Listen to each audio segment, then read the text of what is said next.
जय श्री राम मित्रों, मैं महेंद्र सिंह आप सभी साथियों का आध्यात्मिक तथ्य चैनल पर हार्दिक स्वागत करता हूं। मित्रों, यह आज ज्ञान यज्ञ के अंतर्गत श्री रामचरितमानस वाचन की 21वीं वीडियो है। इसमें आज पार्वती का जन्म और तपस्या का सरल हिंदी अनुवाद किया गया है। इससे पहले वाली वीडियोस में बालकांड का संक्षिप्त वर्णन, बालकांड के अंतर्गत आने वाले घटनाक्रम और मंगलाचरण आदि का सरल हिंदी अनुवाद किया गया है। यदि आपने अभी तक उन्हें नहीं देखा तो हम डिस्क्रिप्शन में उनका लिंक दे देंगे, आप वहां जाकर उन्हें देख सकते हैं। तो चलिए अब ज्ञान यज्ञ की और एक कदम और आगे बढ़ते हैं। पार्वती का जन्म और तपस्या। सती मरत हरि सन बरुमागा, जन्म जन्म शिव पद अनुरागा, तेहि कारण हिमगिरि गृह जाई, जन्मी पार्वती तनु पाई। भावार्थ, सती ने मरते समय भगवान हरि से यह वर मांगा कि मेरा जन्म जन्म में शिवजी के चरणों में अनुराग रहे। इसी कारण उन्होंने हिमाचल के घर जाकर पार्वती के शरीर से जन्म लिया।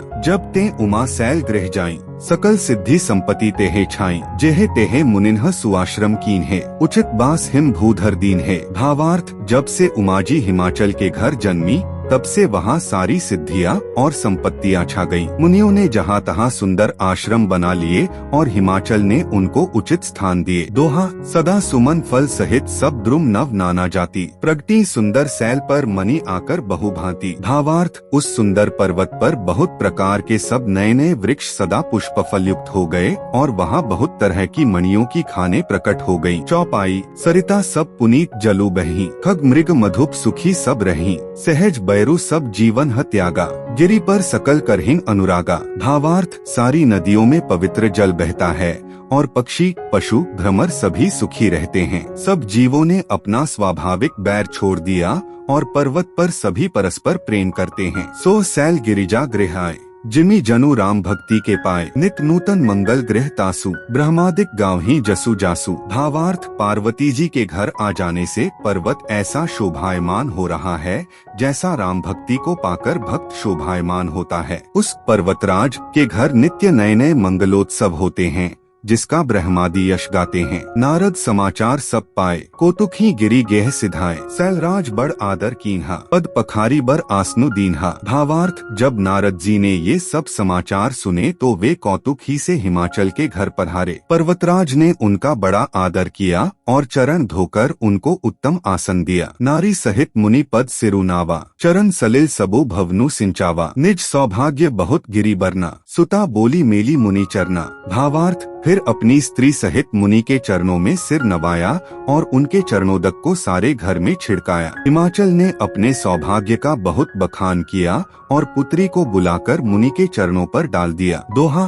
त्रिकालज्ञ सर्वज्ञ तुम्ह गति सर्वत्र तुम्हारी, कहु सुता के दोष गुण मुनिवर हृदयम विचारी। भावार्थ, और कहा है मुनिवर, आप त्रिकालज्ञ और सर्वज्ञ हैं, आपकी सर्वत्र पहुँच है, अतः आप हृदय में विचार कर कन्या के दोष गुण कहिए। चौपाई, कह मुनि बिहसी गूढ़ मृदु बानी, सुता तुम्हारी सकल गुण खानी, सुंदर सहज सुशील सयानी, नाम उमा अंबिका भवानी। भावार्थ, नारद मुनि ने हंसकर रहस्ययुक्त कोमल वाणी से कहा, तुम्हारी कन्या सब गुणों की खान है, यह स्वभाव से ही सुंदर सुशील और समझदार है। उमा, अंबिका और भवानी इसके नाम हैं। सब लक्षण संपन्न कुमारी, होई ही संतत पियहि प्यारी, सदा अचल एहि कर अहिवाता, एहि ते जसु पहहिन पितु माता। भावार्थ, कन्या सब सुलक्षणों से संपन्न, यह अपने पति को सदा प्यारी होगी, इसका सुहाग सदा अचल रहेगा और इससे इसके माता पिता यश पावेंगे। होई ही पूज्य सकल जग माही, एहि सेवत कछु दुर्लभ नाही, एहि कर नामु सुमिरी संसारा, त्रिय चढ़े ही पतिव्रत असिधारा।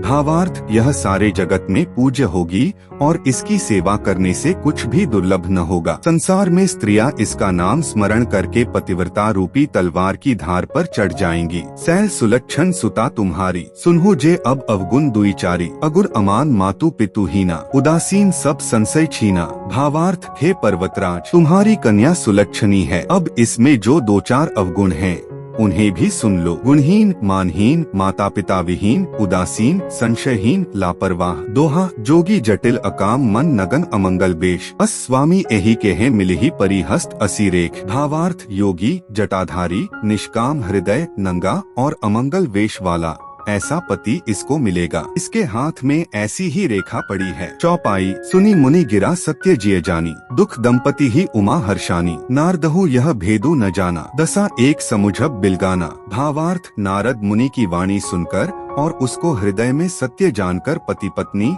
हिमवान और मैना को दुहक हुआ और पार्वती जी प्रसन्न हुई। नारद जी ने भी इस रहस्य को नहीं जाना, क्योंकि सबकी बाहरी दशा एक सी होने पर भी भीतरी समझ भिन्न भिन्न थी। सकल सखी गिरिजा गिरी मैना, पुलक शरीर भरे जल नैना, कोई न मृषा देवऋषि भाषा, उमासो बचनु हृदयम धरी राखा। भावार्थ, सारी सखिया पार्वती, पर्वतराज हिमवान और मैना सभी के शरीर पुलकित थे और सभी के नेत्रों में जल भरा था। देवर्षि के वचन असत्य नहीं हो सकते, यह विचार कर पार्वती ने उन वचनों को हृदय में धारण कर लिया। उपजेउ सिर्फ पद कमल सनेहु, मिलन कठिन मन भा संदेहु, जाने को अवसरु प्रीति दुराई, सखी उछंग बैठी पुनी जाई। भावार्थ, उन्हें शिवजी के चरण कमलों में स्नेह उत्पन्न हो आया, परंतु मन में यह संदेह हुआ कि उनका मिलना कठिन है। अवसर ठीक न जानकर उमा ने अपने प्रेम को छिपा लिया और फिर वे सखी की गोद में जाकर बैठ गईं। झूठी न होई देवऋषि बानी, सोचे दंपति सखी सयानी, उर्धरी धीर कहई गिरिराव, कहु नाथ का करिय उपा। भावार्थ, देवर्षि की वाणी झूठी न होगी, यह विचार कर हिमवान, मैना और सारी चतुर सखियां चिंता करने लगी। फिर हृदय में धीरज धरकर पर्वतराज ने कहा, हे नाथ, कहिए अब क्या उपाय किया जाए। दोहा। कह मुनीस हिमवंत सुनु जो विधि लिखा लीला, देव दनुज नर नाग मुनि को न मेटनिहार। भावार्थ, मुनीश्वर ने कहा, हे हिमवान सुनो, विधाता ने ललाट पर जो कुछ लिख दिया है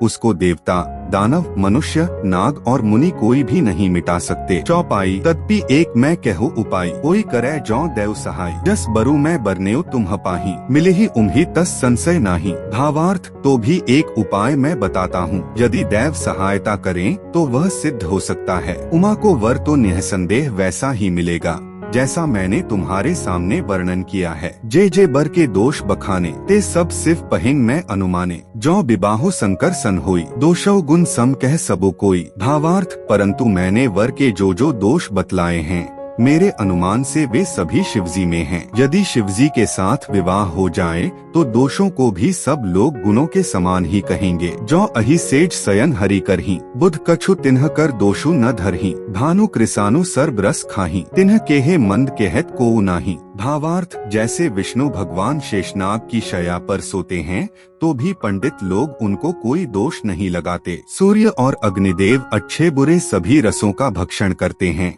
परंतु उनको कोई बुरा नहीं कहता। शुभ अरु अशुभ सलिल सब बहई, सुरसरी को अपुनीत न कहई, समर्थ कहूँ नहीं दोषु गोसाई, रवि पावक सुरसरी की नाई। भावार्थ, गंगाजी में शुभ और अशुभ सभी जल बहता है, पर कोई उन्हें अपवित्र नहीं कहता। सूर्य, अग्नि और गंगाजी की भांति समर्थ को कुछ दोष नहीं लगता। दोहा। जौ अस हिसिशा करहिन नर जड़ विवेक अभिमान, परहिन कलप भरी नरक महुआ जीव की इस समान। भावार्थ, यदि मूर्ख मनुष्य ज्ञान के अभिमान से इस प्रकार होड़ करते हैं तो वे कल्प भर के लिए नरक में पड़ते हैं। भला कहीं जीव भी ईश्वर के समान सर्वथा स्वतंत्र हो सकता है। चौपाई। सुरसरी जल कृत बारूनी जाना, कभोर न संत करहिन ते ही पाना, सुरसरी मिले सो पावन जैसे, इस अनीस ही अंतरु तैसे। भावार्थ, गंगा जल से भी बनाई हुई मदिरा को जानकर संत लोग कभी उसका पान नहीं करते, पर वही गंगाजी में मिल जाने पर जैसे पवित्र हो जाती है, ईश्वर और जीव में भी वैसा ही भेद है। शंभु सहज समर्थ भगवाना, एहि विवाहम सब विधि कल्याणा, दुराराध्य पै अहि महेशु, आशुतोष पुनि किए कलेसु। भावार्थ, शिवजी सहज ही समर्थ हैं, क्योंकि वे भगवान हैं, इसलिए इस विवाह में सब प्रकार कल्याण है।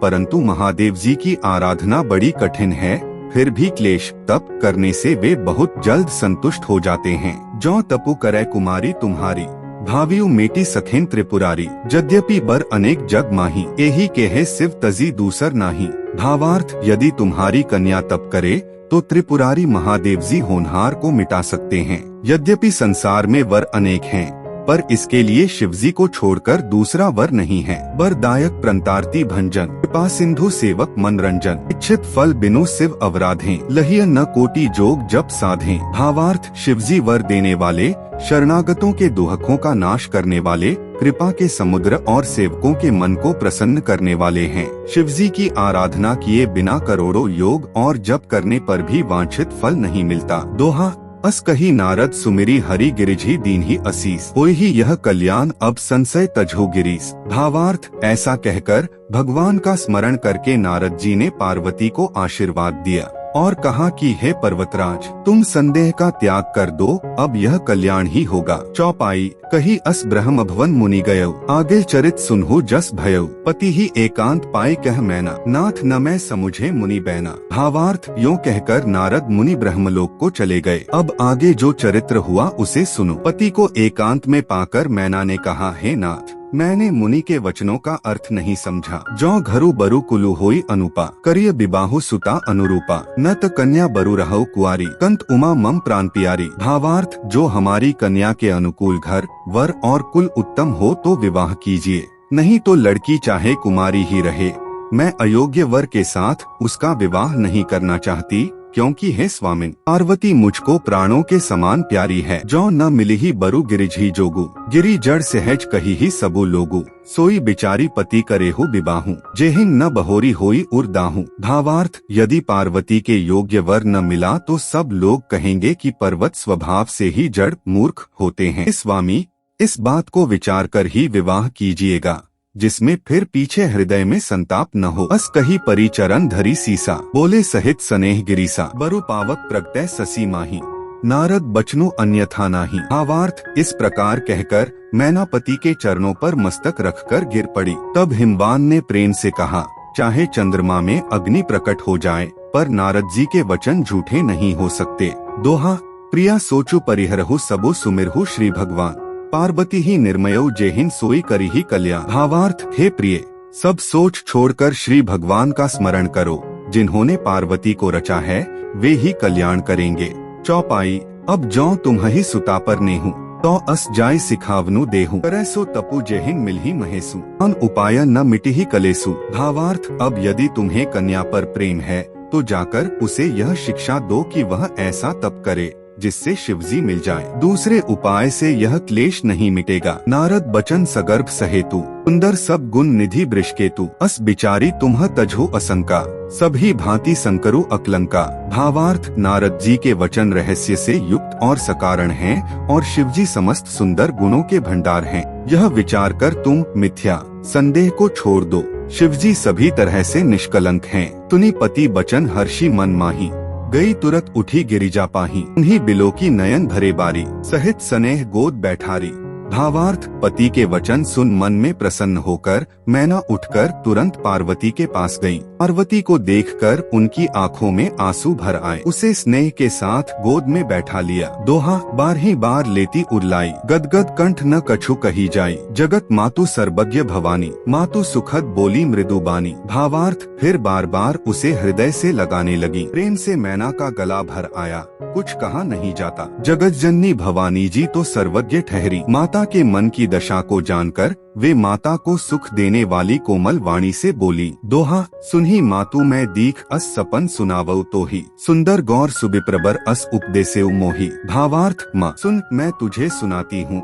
मैंने ऐसा स्वप्न देखा है कि मुझे एक सुंदर गौरवर्ण श्रेष्ठ ब्राह्मण ने ऐसा उपदेश दिया है। चौपाई, कर ही जाए तपु सैल कुमारी, नारद कहा सो सत्य विचारी, मातु पिथि पुनि यह मत भावा, तपु सुखप्रद दुख दोष नसावा। भावार्थ, हे पार्वती, नारद जी ने जो कहा है उसे सत्य समझकर तू जाकर तप कर। फिर यह बात तेरे माता पिता को भी अच्छी लगी है। तप सुख देने वाला और दुख दोष का नाश करने वाला है। तपबल रचय प्रपंचु विधाता, तपबल विष्णु सकल जगत्राता, तपबल शंभु करहिन संघारा, तपबल सेशु धरई महीभारा। भावार्थ, तप के बल से ही ब्रह्मा संसार को रचते हैं और तप के बल से ही विष्णु सारे जगत का पालन करते हैं। तप के बल से ही शंभु रुद्र रूप से जगत का संहार करते हैं और तप के बल से ही शेषजी पृथ्वी का भार धारण करते हैं। तप आधार सब सृष्टि भवानी, कर ही जाए तपो अस जिय जानी, सुनत बचन बिस्मित महतारी, सपन सुनायो गिरि ही हंकारी। भावार्थ, हे भवानी, सारी सृष्टि तप के ही आधार पर है, ऐसा जी में जानकर तू जाकर तप कर। यह बात सुनकर माता को बड़ा अचरज हुआ और उसने हिमवान को बुलाकर वह स्वप्न सुनाया। दोहा, मातु पिथि बहुविधि समुझाई, चली उमा तप हित हर्षाई, प्रिय परिवार पिता अरु माता, भय बिकल मुख आव न बाता। भावार्थ, माता पिता को बहुत तरह से समझाकर बड़े हर्ष के साथ पार्वती जी तप करने के लिए चली। प्यारे कुटुंबी, पिता और माता सब व्याकुल हो गए, किसी के मुंह से बात नहीं निकलती। दोहा, वेदसिरा मुनि आए तब सभी कहा समुझाई, पार्वती महिमा सुनत रहे प्रबोधि पाई। भावार्थ, तब वेदशिरा मुनि ने आकर सबको समझाकर कहा। पार्वती जी की महिमा सुनकर सबको समाधान हो गया। चौपाई, उर्धरी उमा प्राणपति चरना, जाई बिपिन लागी तपु करना, अति सुकुमार न तनु तप जोगु, पति पद सुमिरि तजेउ सबु भोगु। भावार्थ, प्राणपति शिवजी के चरणों को हृदय में धारण करके पार्वती जी वन में जाकर तप करने लगी। पार्वती जी का अत्यंत सुकुमार शरीर तप के योग्य नहीं था, तो भी पति के चरणों का स्मरण करके उन्होंने सब भोगों को तज दिया। नित नव चरण उपज अनुरागा, बिसरी देह तपहिन मनु लागा, संबत सहस मूल फल खाए, सागु खाए सत बरस गवाए। भावार्थ, स्वामी के चरणों में नित्य नया अनुराग उत्पन्न होने लगा और तप में ऐसा मन लगा कि शरीर की सारी सुध बिसर गई। 1000 वर्ष तक उन्होंने मूल और फल खाए, फिर 100 वर्ष साग खाकर बिताए। कछु दिन भोजनु बारी बतासा, किए कठिन कछु दिन उपवासा, बेल पाती मही परे सुखाई, तीनी सहस संबत सोई खाई। भावार्थ, कुछ दिन जल और वायु का भोजन किया और फिर कुछ दिन कठोर उपवास किए, जो बेल पत्र सूखकर पृथ्वी पर गिरते थे। 3000 वर्ष तक उन्हीं को खाया। उन्हीं परिहरे सुखाने उपरना, उन्हीं नामो तब भयउ अपर्णा, देखी उम्ही तब खीन शरीरा, ब्रह्म गिरा भय गगन गभीरा। भावार्थ, फिर सूखे पर्ण पत्ते भी छोड़ दिए, तभी पार्वती का नाम अपर्णा हुआ। तब से उमा का शरीर क्षीण देखकर आकाश से गंभीर ब्रह्मवाणी हुई। दोहा, भयो मनोरथ सुफल तब सुनु गिरिराज कुमारी, परिहरो दुसह कलेश सब अब मिले हैं त्रिपुरारी। भावार्थ, हे पर्वतराज की कुमारी, सुन तेरा मनोरथ सफल हुआ, तू अब सारे असह्य क्लेशों को, कठिन तप को त्याग दे, अब तुझे शिवजी मिलेंगे। चौपाई, अस्तपु काहू न कीन्ह भवानी, भय अनेक धीर मुनि ज्ञानी, अब उर्धर हो ब्रह्मा बरबानी, सत्य सदा संतत सुचि जानी। भावार्थ, हे भवानी, धीर मुनि और ज्ञानी बहुत हुए हैं, पर ऐसा कठोर तप किसी ने नहीं किया। अब तू इस श्रेष्ठ ब्रह्मा की वाणी को सदा सत्य और निरंतर पवित्र जानकर अपने हृदय में धारण कर। आवे पिता बोलावन जभी, हठ परिहरी घर जाए हो तभी, मिले तुम्हि जब सप्त ऋषि सा, जाने हो तब प्रमाण बागीसा। भावार्थ, जब तेरे पिता बुलाने को आवे तब हट छोड़कर घर चली जाना, और जब तुम्हें सप्तर्षि मिले तब इस वाणी को ठीक समझना। सुनत गिरा विधि गगन बखानी, पुलक गात गिरिजा हर्षानी, उमा चरित सुंदर मैं गावा, सुनहु शंभु कर चरित सुहावा। भावार्थ, इस प्रकार आकाश से कही हुई ब्रह्मा की वाणी को सुनते ही पार्वती जी प्रसन्न हो गयीं और हर्ष के मारे उनका शरीर पुलकित हो गया। याज्ञवल्क्य जी भरद्वाज जी से बोले कि मैंने पार्वती का सुंदर चरित्र सुनाया, अब शिवजी का सुहावना चरित्र सुनो। जब ते सती जाए तनु त्यागा, तब ते शिव मन भयउ बिरागा, जपहिन सदा रघुनायक नामा, जेह तेह सुनहे राम गुण ग्रामा। भावार्थ, जब से सती ने जाकर शरीर त्याग किया तब से शिवजी के मन में वैराग्य हो गया। वे सदा श्री रघुनाथ जी का नाम जपने लगे और जहाँ तहाँ श्री रामचंद्र जी के गुणों की कथाएं सुनने लगे। दोहा, चिदानंद सुखधाम शिव विगत मोह मद का, बिचर ही मही धरी हृदयम हरि सकल लोक अभिरा। भावार्थ, चिदानंद सुख के धाम,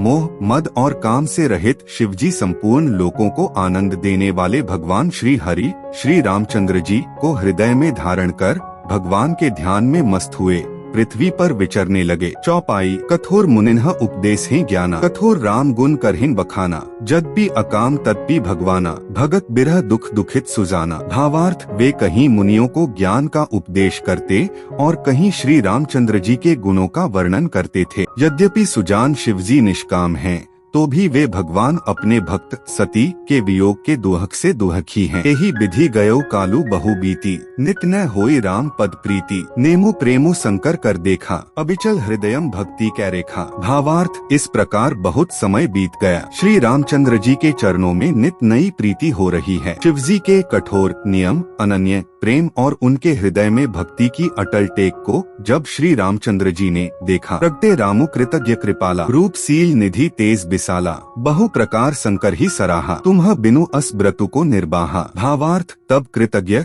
उपकार मानने वाले, कृपालु, रूप और शील के भंडार, महान तेजपुंज भगवान श्री रामचंद्र जी प्रकट हुए। उन्होंने बहुत तरह से शिव जी की सराहना की और कहा कि आपके बिना ऐसा कठिन व्रत कौन निभा सकता है। बहुविधि राम शिव ही समुझावा, पार्वती कर जन्मु सुनावा, अति पुनीत गिरिजा कै करनी, बिस्तर सहित कृपानिधि बरनी। भावार्थ, श्री रामचंद्र जी ने बहुत प्रकार से शिव जी को समझाया और पार्वती जी का जन्म सुनाया। कृपानिधान श्री रामचंद्र जी ने विस्तार पूर्वक पार्वती जी की अत्यंत पवित्र करनी का वर्णन किया। तो मित्रों, यह था श्री रामचरितमानस के अंतर्गत आने वाली पार्वती का जन्म और तपस्या का सरल हिंदी अनुवाद। यदि आपको हमारे द्वारा दी गई जानकारी लाभदायक एवं शिक्षाप्रद लगती है तो वीडियो को लाइक करें और चैनल को सब्सक्राइब करना न भूलें और साथ ही वीडियो को ज्यादा से ज्यादा हिंदू साथियों के साथ शेयर करें। जय श्री राम,